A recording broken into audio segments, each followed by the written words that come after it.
आज हम लोग इस वीडियो में ट्रांजिस्टर एक युक्ति के रूप में पढ़ते हैं। Transistor as a device, transistor को विभिन्न युक्तियों के रूप में प्रयोग किया जाता है, जैसे स्विच के रूप में या प्रवर्धक के रूप में। तो उसको समझने के लिए पहले हम लोग ट्रांजिस्टर एक युक्ति के रूप में समझते हैं। तो हम लोग एनपीएन ट्रांजिस्टर एक युक्ति के रूप में समझने के लिए एनपीएन ट्रांजिस्टर का उभयनिष्ठ उत्सर्जक विन्यास परिपथ बनाते हैं।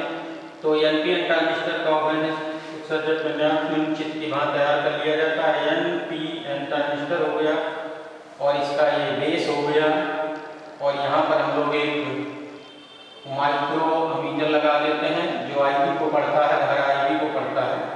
ये हो गया आपका एमीटर हो गया, एमीटर को ऑफ कर दिया जाता है।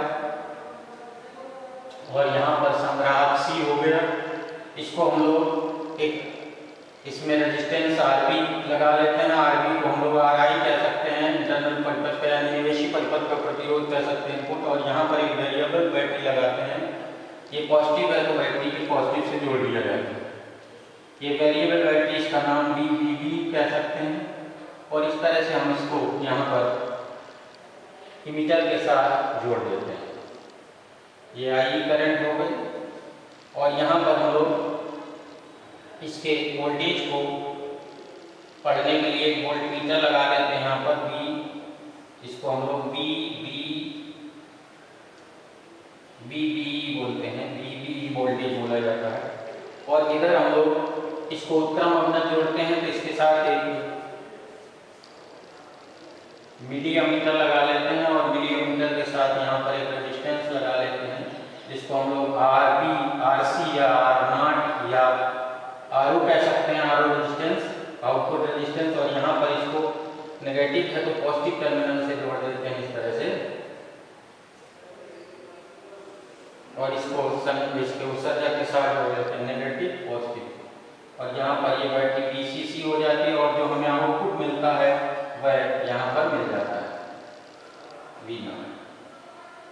V0 वोल्टेज हमें आउटपुट के रूप में, निर्गत के रूप में मिल जाता है। तो ये हो गया IC, और यहाँ से करंट यहाँ आएगी तो इसको हम लोग IC कह सकते हैं। संग्राहक धारा, आधार धारा, और ये हो गई आपकी उत्सर्जक धारा। तो इस प्रकार से हम लोग ट्रांजिस्टर को एक युक्ति के रूप में समझने के लिए इस तरह से परिपथ तैयार कर लेते हैं। अब इसको हम लोग देखते हैं, तो इसमें देखिए जो VBB का मान जो होता है वह इनके और इसके क्रॉस जो पोटेंशियल ड्रॉप होता है उसके योग के बराबर होता है, अर्थात IB × RI प्लस VBE के योग के बराबर होता है। तो इस तरह से अगर हम इससे IB निकालना चाहें तो इसको हम लोग ये जो VBB होता है इसको VI भी कहते हैं, इनपुट वोल्टेज भी कहा जाता है। VBB = कह सकते हैं V इनपुट वोल्टेज। तो इस प्रकार से IB जो आएगा तो VI - VBE / RI, या RB लिख सकते हैं यहाँ पर, जो निवेशी परिपथ का विद्युत प्रतिरोध होता है, ये हो जाता है। और यहाँ पर अब हम लोग अगर जर्मेनियम के केस में देखें तो VBE का मान 0.3 वोल्ट होता है जर्मेनियम के केस में, और अगर सिलिकॉन के केस में देखें तो 0.7 वोल्ट होगा।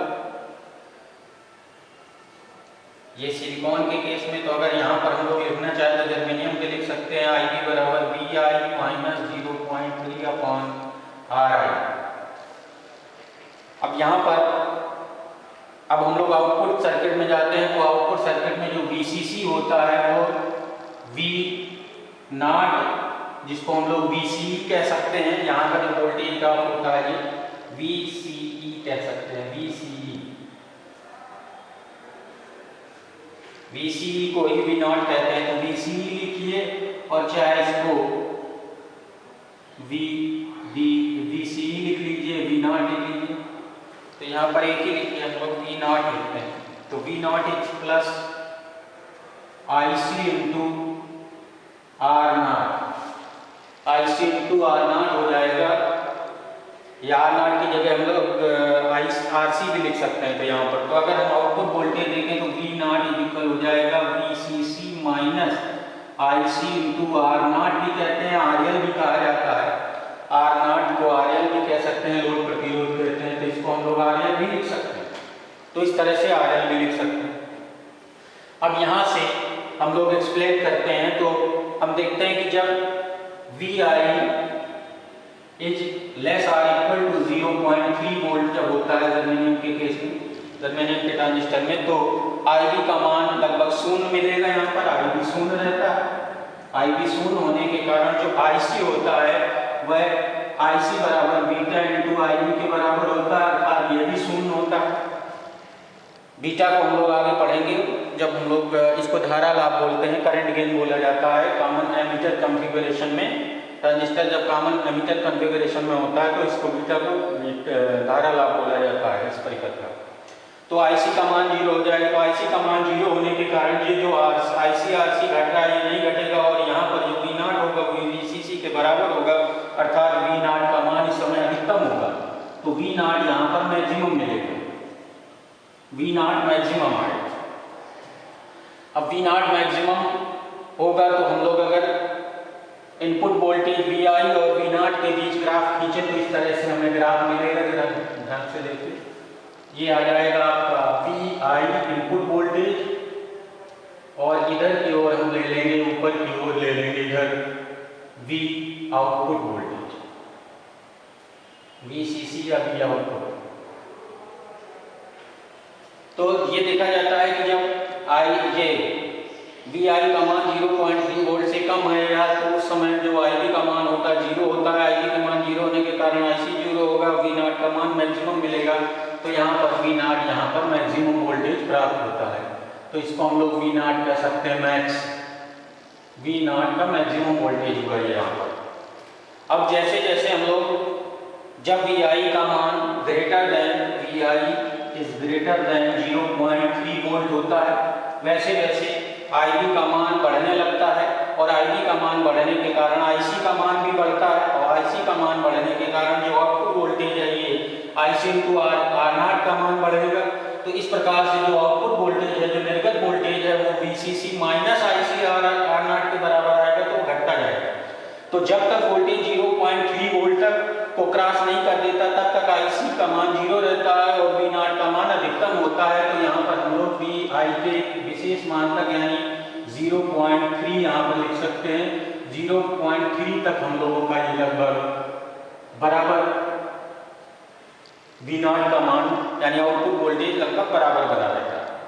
इसके बाद अब जब IB का मान बढ़ने लगता है, जब Vi का ग्रेटर देन, तो IB जो है वो ग्रेटर देन 1 होने लगता है मान, IB का मान बढ़ने लगता है, इसलिए V0 का मान घटने लगता है। तो अब ये देखा जाता है कि ये एक समान रूप से इस तरह से घटता आता है, और जब Vi का मान एक विशेष मान के बराबर हो जाता है तो उसके बाद फिर धारा का मान IC का मान अधिकतम हो जाता है, और फिर IC में कोई वृद्धि नहीं होती, इसलिए IC R0 का मान अधिकतम हो जाता है, और इसे संतृप्त अवस्था कहा जाता है ट्रांजिस्टर की।